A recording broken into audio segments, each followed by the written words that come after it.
Pennod 36. Mae Bibi yn cicio'r bêl ataf. Pasio da.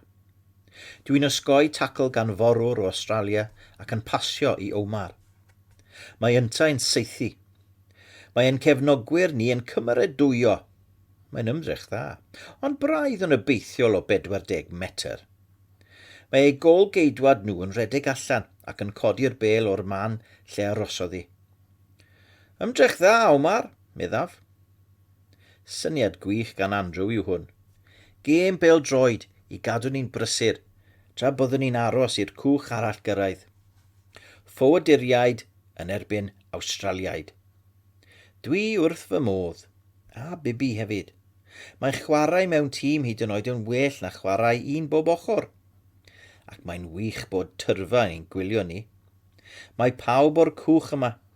Bod y llong ryfel wedi mynd yn ôl i'r môr, mae llwythi o Australiaid yma o hyd i gefnogi ei tîm. Dyw Omar ddim fel petai'n mwynhau cymaint. Am y ryw reswm, mae'n edrych yn fwy diflas nag arfer. Efallai achos nad yw e'n dda iawn am chwarae pêl-droed. Jamal, meddef, wyt ti wedi clywed beth mae pobl yn ei ddweud? Dri yna fe. Rhaid ei fod wedi clywed ein cefnogwyr ni yn beirniadu'r ffordd mae e'n chwarae. Baid y phoeni, meddaf wrtho. Doedd dim llawer y siap arna i ar y dechrau chwaith. Nawr ein bod ni wedi cyrraedd Australia, fe fydd digon o amser gyda ti i ymarfer. Nid hynna, meddwl Omar, beth maen nhw'n dweud am y gwersyll yma. Allai ddim canolbwyntio ar fan siarad y gwersyll. Mae'r tîm arall newydd sgorio eto. 6 gôl i ddim. Mae'r Australia dyma mor dda, mae'n anodd credu nad ydyn nhw erioed wedi chwarae gyda'i gilydd tan heddiw. Mae Andrew yn dweud nad oedd pêl-droed gyda nhw hyd yn oed cyn i mi gyrraedd. Mae hynny yn rhyfedd.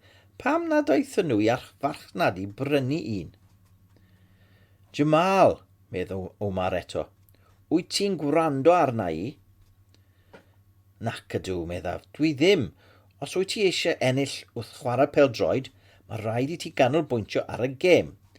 Dwi ti ddim yn gweld chwaraewyr Manchester United yn siarad ei gilydd yn ystod gemau. Dwi'n gwybod fy mod i braidd yn gas, ond os yw Omar eisiau gwella, mae rhaid iddo ddeall y pethau sylfaenol. Dwi'n rwthro nôl i ganol y cae. Jamal a Bibi, medd Rashida, wrth i ni ddechrau eto. Redwch chi fyny i'w pen nhw o'r cae, a fe geisiau i gael y bêl i chi. Mae hi eisiau ni chwarae seithwyr y dwfn. A fynnau hefyd, meddwl Omar. I ffwrdd a Bibi fel roced. Dwi braidd yn gallu ei dal hi. Mae hi nid yn unig yn gallu cicio'n galetach na mi. Dwi'n credu ei bod hi'n gallu redeg yn gynt na mi hefyd.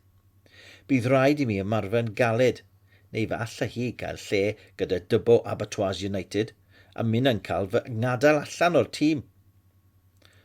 Waw, mae Rashida wedi gwneud hi. Mae'r bêl yn hedfan tuag ataf. Dwi'n ei tharw am brest ac yn troi am y gôl. Mae fy nglin yn brifo. Mae 2 o amddiffynwyr Australia ar fy mhenni. Gwyliwch hyn, Sir Alex. Gwelais rhywun gwneud hyn unwaith, a dwi'n siŵr mae chi ddwedodd wrtho. 2 amddiffynwr, cer yngddyn nhw, ceisiau drysu nhw. Gwych! Mae'n gweithio! Ac achos bod Australiad mor gwrtais, does dim un ohonyn nhw'n chwarae'n frwnt. Dwi'n pasio at Bibi, sydd mewn safle gwych i seithi. Ysguba i heibio iddyn nhw, Bibi? Na, mae un o amddiffynwyr Australia yn ei rwystro hi. Dwi ddim yn siŵr beth i'w wneud. Mae hi'n pasio nôl i mi. Dwi'n gallu clywed 2 amddiffynwr Australia yn redeg yn drwm tuag ataf. Pasia! Sgrechiau Omar. Saitha! Sgrechiau Bibi. Mae fflach o boen yn llosgi o'm clun, ond does dim ots gen i. Dyw'r gôl geidwad ddim yn symud hyd yn oed. Mae'r bêl fel taflegryn yn fflachio drwy'r pist, dros y dyrfa ac yn taro ffens y gwersyll yn galed. Dwi'n taflu fy mreichiau i'r awyr. Gol! Gweidda Bibi yn hapus. Byddai'n cefnogwyr wrth ei boddau. Does dim byd fel gol i godi dy galon ar ôl taith hir a pheryglus. A blynyddoedd o erledigaeth gan lywodraeth gas a di-dostur. Ond does dim sŵn cymrydwyo. Dim ond tawelwch. Mae e'n cefnogwyr yn sefyll, yn syfyrdan. Dyw rai ddim yn cymryd sylw hyd yn oed. Maen nhw'n sgwrsio ei gilydd. Oeddwn ni'n cam sefyll? Ydy'r dyfarnwr wedi gwrthod caniatau'r gol? Mae Bibi yn edrych mor ansicr am mi. Mae'r dyfarnwr yn chwythu ei chwib ac yn pwyntio at y smotyn canol. Gol yw hi. Mae ein cefnogwyr ni'n gwneud sŵn nawr, ond nid cymrydwyo maen nhw. Maen nhw'n wlw fain, ac yn sgrechian, ac yn crio. Be sy'n digwydd? Mae pobl yn redeg ar y cae yn taflu eu breichiau a mae'n chwaraewyr ni yn llefain a glaw. Mae fy mreichiau'n dal yn yr awyr. Dwi'n teimlo'r gwaed yn llifo allan ohonyn nhw. Oes gan hyn rhywbeth i'w wneud ar hyn roedd Omar yn ei ddweud? Rhywbeth i'w wneud ar gwersyll? Wedyn, dwi'n clywed yr hyn mae'r bobl ym gwmpas yn ei ddweud, a dwi'n teimlo'r gwaed yn llifo allan ym calon.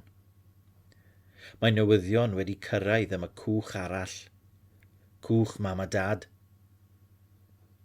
Mae e wedi suddo.